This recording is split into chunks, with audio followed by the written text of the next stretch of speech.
Olá, eu sou André Malta e esse é o canal Isso Aqui Não É Grego, uma abordagem descomplicada da literatura clássica. Episódio de hoje, Bernard Knox traduzindo Sófocles. Quem é a pessoa mais indicada para transportar o texto de uma peça antiga para os palcos do nosso tempo? A figura especializada que domina super bem a língua, a história e todo o universo da obra de partido ou a figura não especializada, que não vai ter nenhum prurido em fazer inúmeras adaptações e mexer no texto para ele ficar mais encenável? Acho que na grande maioria dos casos, de forma geral, é a segunda opção que tem prevalecido entre nós. Quando a gente vai assistir, por exemplo, a montagem de uma tragédia grega ou a montagem de uma comédia latina, o texto usado quase sempre não vem diretamente de uma tradução acadêmica, mas é o texto de alguma adaptação feita por uma pessoa que não é da academia. Porque quem vem da academia mira em geral um público restrito para suas traduções, enquanto a montagem de uma peça espera alcançar um número bem maior de pessoas. Mas nem sempre essa contraposição é um fato.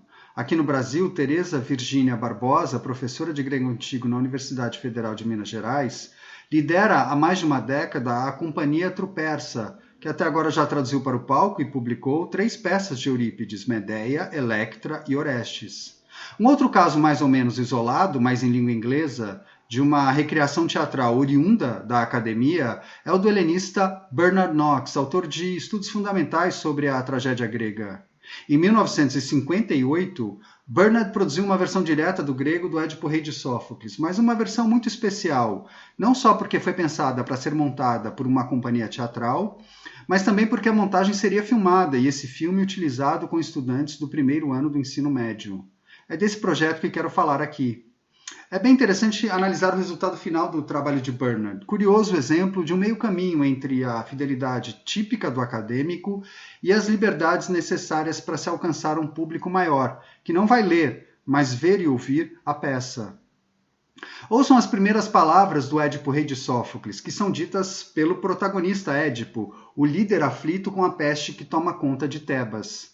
Apresento o texto aqui primeiro na tradução brasileira de Márcio Chaves, em prosa, como a de Bernard, mas sem se preocupar com as concessões para o palco. Filhos, nova descendência de Cadmo antigo, que posturas são estas em que vos sentais, coroados com ramos de suplicantes? A cidade enche-se de incensos, enche-se de peãs e lamentos. Agora a versão para o inglês, que leva em conta outros elementos e acaba se caracterizando por mais quebras e um desenvolvimento maior. My sons, newest generation of this ancient city of Thebes, why are you here? Why are you seated there at the altar with these branches of supplication? This city is filled with the smoke of burning incense, with hymns to the healing God, with laments for the dead.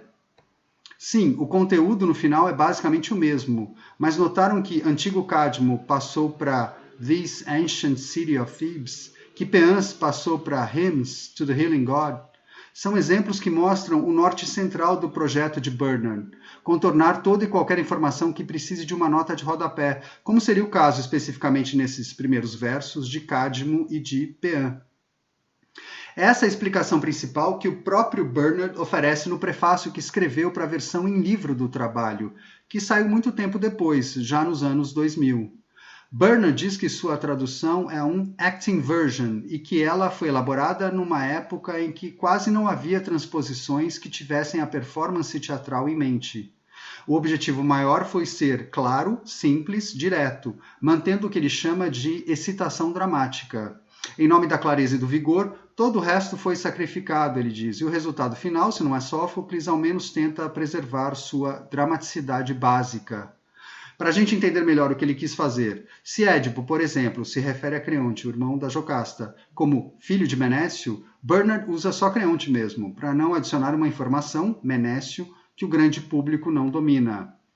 Não existe um glossário para ser consultado ao se assistir uma peça. Já o deus Apolo, se vem referido por um epíteto mais obscuro, como Lóxias, fica como Apolo na tradução. O mesmo acontecendo com Delfos. Se recebe sua designação alternativa no original, Pito, na versão de Bernard continua a ser sempre Delfos. Ouçam essa justificativa mais extensa de Bernard, que cito já traduzida para o português.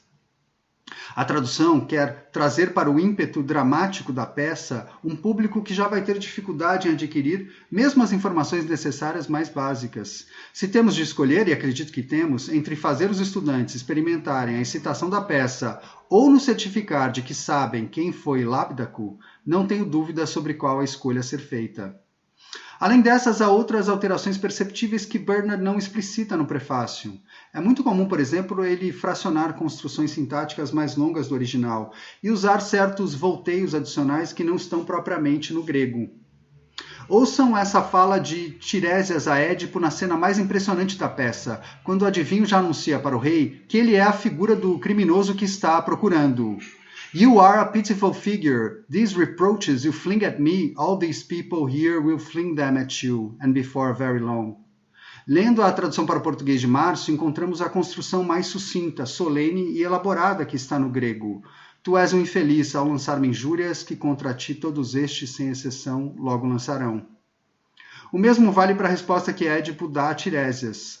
Na tradução de Márcio, tu te nutres apenas da noite, que Bernard preferiu resolver adicionando primeiro uma rubrica que diz contemptuously, ou seja, com desprezo, e então as palavras You live your life in one continuous night of darkness.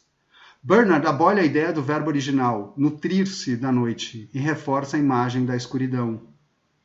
No fim das contas, portanto, a ideia não é só eliminar notas de rodapé e glossário para uma audiência pouco familiarizada com o mundo da tragédia, e ainda pontuar, claro, a peça com rubricas que são fundamentais sempre em qualquer projeto que envolva encenação, seja de texto do teatro ou do audiovisual. Bernard transforma ainda a sintaxe e ajusta muitas informações do original, mas mesmo assim sempre se mantendo surpreendentemente colado ao grego. Sim, quando Édipo se refere, por exemplo, à esfinge como cadela, não tem como, Bernard vem de novo com esfinge e elimina a ideia do original. E quando, por exemplo, Édipo despacha Tiresias irritado com o diálogo que tiveram, prevalece uma ênfase mais da nossa linguagem atual do que do grego. Escutem só. Enough. I won't listen to this sort of talk from you. Damn you. My curse on you. Get out of here, quickly. Away from this house. Back to where you came from. O mesmo trecho, na tradução de Márcio, diz de forma mais contida e sutil, mas nem por isso menos veemente. Devo mesmo suportar ouvir isso? Que te arruínes. Não irás de novo embora, retirando-te depressa desta casa? É importante destacar também que Bernard preserva todas as partes corais da peça, algo surpreendente em se tratando de uma versão para o palco, porque a gente sabe que, nesses casos, os cantos costumam ser o primeiro elemento de uma tragédia a ser sacrificado. Além disso, ele mantém na tradução dos cantos corais a disposição em versos e consegue atingir uma excelente fluência, sem abrir mão da proximidade com o original. Ouçam a famosa manifestação do coro logo após Édipo descobrir toda a verdade sobre a sua condição. O generations of mortal men, I add up the total of your lives and find it equal to nothing. What man wins more happiness than a mere appearance which quickly fades away? With your example before me, your life, your destiny, miserable Oedipus, I call no man happy. É uma versão simples e exata, sem invencionices e complicações desnecessárias. Claro, esse projeto de driblar dificuldades e estranhamentos do grego de Sófocles em nome de uma comunicabilidade imediata e ampla faz lembrar aquela anedota envolvendo a figura de Sócrates, o sábio ateniense. Eurípides, o tragediógrafo, empresta para Sócrates o volume com os escritos de Heráclito, o filósofo de Éfeso famoso por sua linguagem obscura. Depois de um tempo, Eurípides reencontra Sócrates e pergunta o que ele achou da leitura. E Sócrates responde que achou incrível o que entendeu, e igualmente incrível também o que não entendeu. Ou seja, o atrativo de uma grande obra às vezes está não só no que ela comunica com clareza, mas principalmente nos enigmas, nos obstáculos e nas questões que levanta. Com a sua versão escolar, Bernard conseguiu sim recriar Sófocles de um modo mastigado e mais palatável para um público inexperiente. Mas a gente poderia se perguntar, que instigações ele também não deixou de produzir no público ao aplainar Sófocles desse jeito?